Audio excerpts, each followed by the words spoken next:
Look, let's have a look at one of the UN bodies now. The UN is becoming increasingly discredited, and in an alarming move, the Islamic Republic of Iran has been appointed the presidency of the United Nations Conference on Disarmament.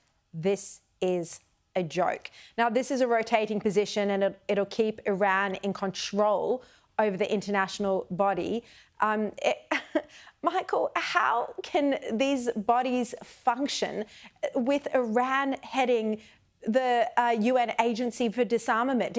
It's actually ludicrous and unthinkable. Well, Sherry, this is not a lonely event. China has a seat on the UN Human Rights Council.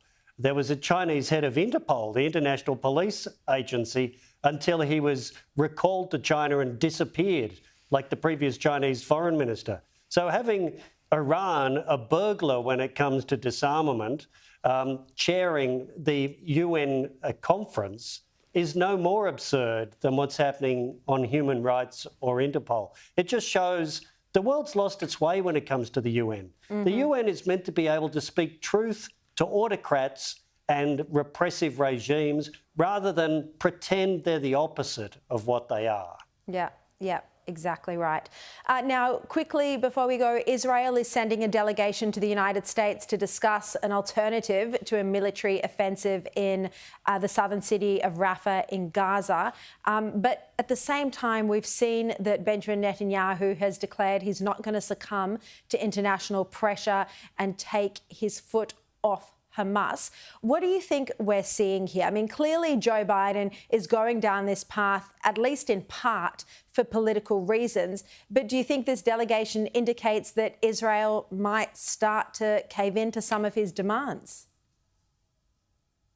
I don't think Israel can stop fighting the war against Hamas until it's dismantled the remaining Hamas organisation that is in Rafah.